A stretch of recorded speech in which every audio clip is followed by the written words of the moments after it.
Hello, lovelies. Welcome to Narc Free Formula. My name is Freedom. Thank you for joining me. In tonight's episode, I am going to lay out for you the top 5 reasons why the narc comes back. But before I start, can I ask, if you like this video, please remember to hit the like button, leave comments, and subscribe to the channel. And also share with your friends. That would be awesome. All right, so let's start at the top. So the narc came back.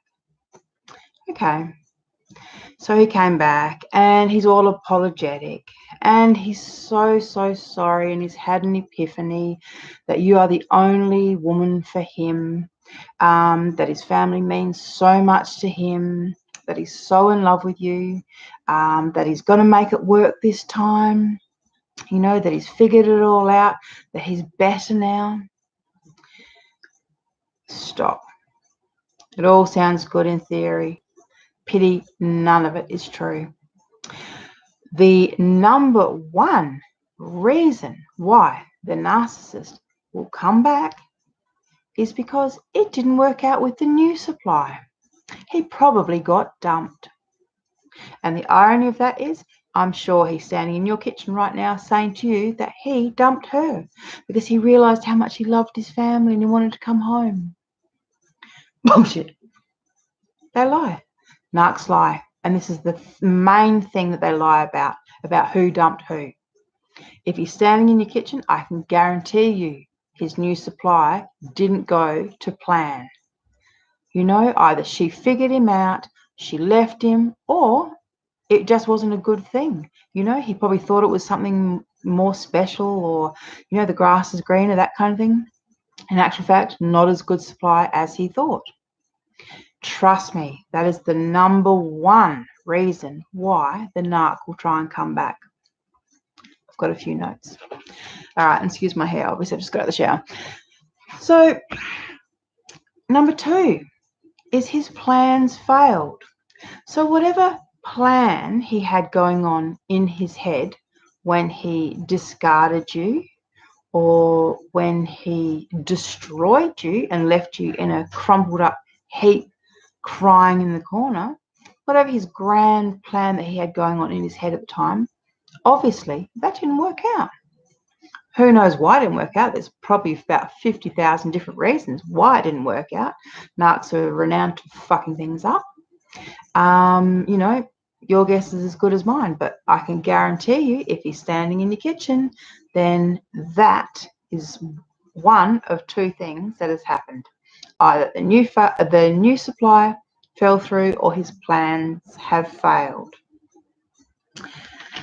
The third reason why the narc would try and come back is basically just to use you as a quick kind of pit stop. You know, so obviously things didn't work out with the new supply, so he's coming back to the old supply, you know, to top up his levels. Sorry guys, just 1 second. I think my my lighting's going a little bit strange. 1 sec. Okay, that seems a bit better.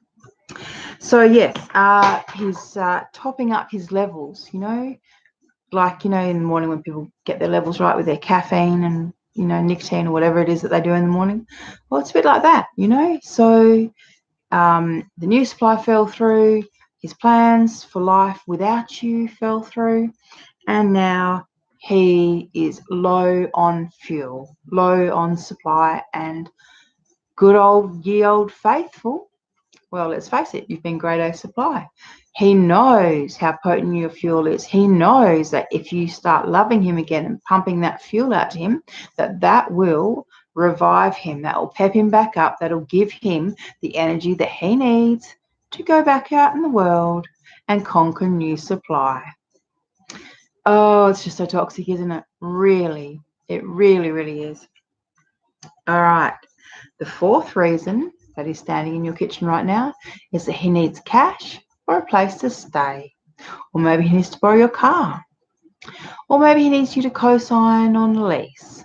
Maybe, you know, look, I could literally go on and on and on, but the underlying theme here is usury. He needs to use you for something. You know, it's just really what they're about.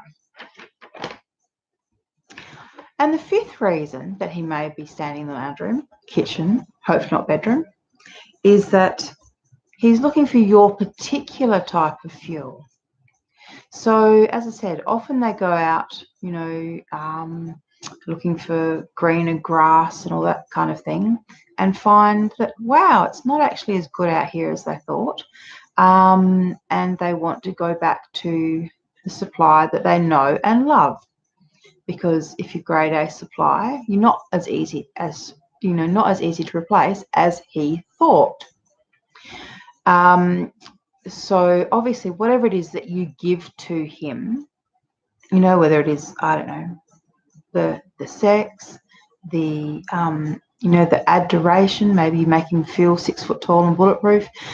It doesn't matter, you know, what the supply is. The fact is, sorry, what the fuel is. The fact is that your particular type of fuel, your particular brand of fuel, obviously, you know, is quite potent to him. And if he's, you know, been away for a little while, you probably started to get back on, you know, get back into being who you are without him. Probably started to heal yourself, probably started to look better, feel better. You know, you've picked up your own levels, and now all of a sudden you're a little bit more attractive to him again. But please don't get this twisted. This is not about love. This is not about normal, healthy human relationships, connections, interactions. This is all just about what the narc wants, how they get it. They don't care if the last time they saw you, they literally, as I said, had you sprawled down in the dust crying in the fetal position. They don't care. You know, they just want you to forget that because it was in the past. You know, can you just let it go like it was in the past? We're never going to be able to sort things out if you just keep dwelling in the past, even if the past was 2 weeks ago or 2 days ago. But the reality is they are self-entitled. You know, they think they can just waltz back in whenever they want and start up, you know, pick up from wherever they left off. Never mind the fact that they've been with new supply, you know, or a whole stack of other women or other blokes or God knows what behind your back. You know, they have this belief that if they want it, they should be entitled to it. So they should be entitled to just swing on back in whenever they want and get what they want from you. But, you know, that's not how it works. And the thing is, you know, regardless of what they say, and they are going to say, like he is definitely going to say that he loves you, but he doesn't. He's going to say he's realized that he was wrong, except he doesn't. He actually thinks that he's done nothing wrong, but he will tell you whatever it is that you want to hear. Just always remember, the ends justifies the means with the narc. They will say and do whatever it takes to get what they want. So if they want to be all tucked up in your bed by the end of the day, they will tell you whatever you want to hear. And if you want to hear that they're sorry, that they are your soulmate, and that they can't live without you, and that the new supply meant nothing to them, they will say all of these things. But you have to remember, liars lie. Okay, so just like he lied before, he is lying again now. It's not about love. It's not about commitment. He's not going to try and fix things up with you. He's not going to try and build you up, repair you, love you. Nothing like that. He's just coming back, as I said, for another sweep around. Oh, that's one of the things that I missed. My goodness, I missed one. All right, sorry. The sixth point that I meant to say was one of the reasons that the narcissist is in your lounge room yet again is there is something that got left on the table the first time around, something that he feels he's entitled to steal basically from you. So whether it's property, money, whatever, there's something that he thinks he is entitled to. So he's coming back to get it. So you need to protect yourself. Okay, you need to do whatever it takes to protect yourself and protect your own heart, because they've spent years manipulating you. You've believed it, as we all believed it for years. You know, these people have a really kind of a manipulative, insidious manner. They get right into our hearts and heads.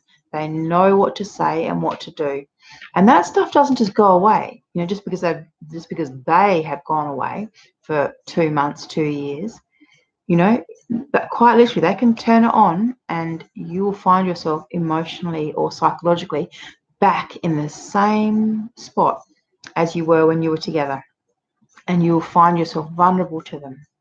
So it's really important that you don't give them the chance to even be standing in the lounge room.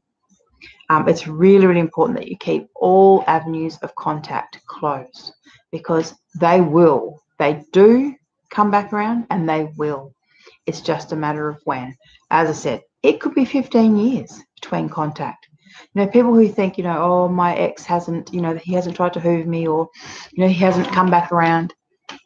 Yeah, that's because you think that, you know, you don't realize that time means nothing to a narcissist. They can literally spend years with, you know, supply, knowing full well that they plan on going back to their wife or whoever it is, or doing something else. But, you know, they will stay with someone. For example, people who've got ABOs against them. You know, the narcissist can stay in a relationship with new supply, waiting for an ABO to expire. That's how manipulative they are. So, you know, just be mindful of this.